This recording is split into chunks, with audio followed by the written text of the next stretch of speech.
of the dais. We might want to enter that as part of the record, so let's visit among ourselves. Senator Cotton. Thank you. Welcome to our witnesses. I'd like to ask each of you about a Russian proposal to have the United States and Russia make a political commitment to abide by the central limits of the New START Treaty for 1 year. Hypothetically, if I told you Russia was already uploading and busting through that central limit and its caps, how would that affect the advice you might provide to the President on whether to take this Russian offer? We'll start with you, Admiral Richard. Senator, first, we don't know for sure that they're not already doing that. Probably not, might. No verification mechanism in place for us to know one way or the other.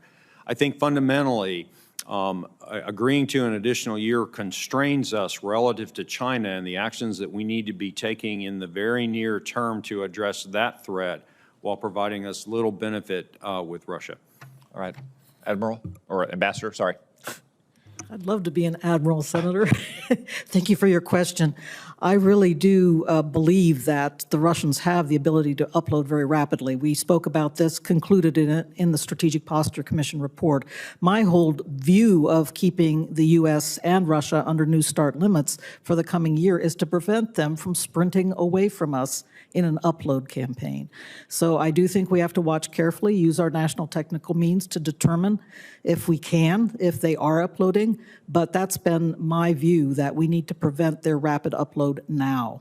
Thank you. Senator, as you know, there is already a serial pattern of non-compliance, so I would not be surprised if Russia was doing that. And I already believe it's a bad idea without that information to extend the treaty for 1 year. Okay.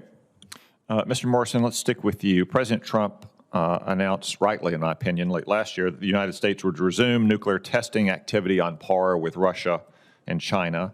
We know from statements from Lieutenant General Ashley and CIA Director Ratcliffe that both Russia and China have conducted non-historical tests that exceed the zero-yield standard of the United States, the United Kingdom, and France. President Trump's critics claim that it's not necessary for the U.S. to conduct such a test. What do you think Russia and China could be gaining from conducting yield-producing tests? Senator, there's two issues at the heart of the debate over nuclear testing. One, does the current U.S. nuclear stockpile require it for credibility? And two, why are Russia and China doing it if they are doing it? It's that second question, and what we may not know, and if we do know, likely can't talk about in this environment, that causes me the most concern, not because of the credibility of our deterrent, but the risk of strategic surprise. You don't think Russia and China is just doing it for fun, do you? Senator, I assume that's rhetorical, but no, I don't think they're doing it for fun. It would no doubt be a significant expenditure of resources on their part. Okay. Admiral Richard, you'd like to take a crack at that one? Well, and I certainly endorse the idea that we should be testing to the level that Russia and China are doing.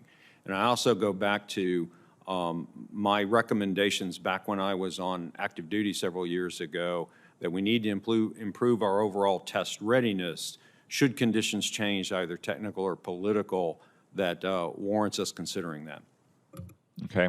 Admiral, given the growing nuclear threat environment, now without the bounds of the New START Treaty, there's many steps we could take. These might include remerving our ICBM forces, reconverting tubes on SSBNs, reconverting heavy bombers, developing a suite of non-strategic weapon systems, and making sure that NNSA is changing the way it does business in a more rapid and streamlined manner. If you were asked to provide options to the President what to do in this new environment, what would be your top priorities?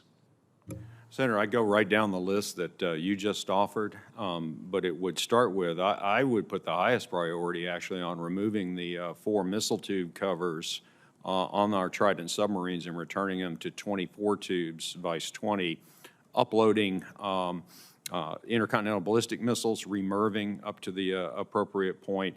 And again, I would just go down the list that you just described. Okay. Thank you all for your testimony. Thank you, Senator Cotton. Senator Warren. Thank you, Mr. Chairman. So It is hard to imagine the destruction that nuclear war would bring, and that's why the U.S. has worked to prevent a nuclear arms race through arms control agreements, including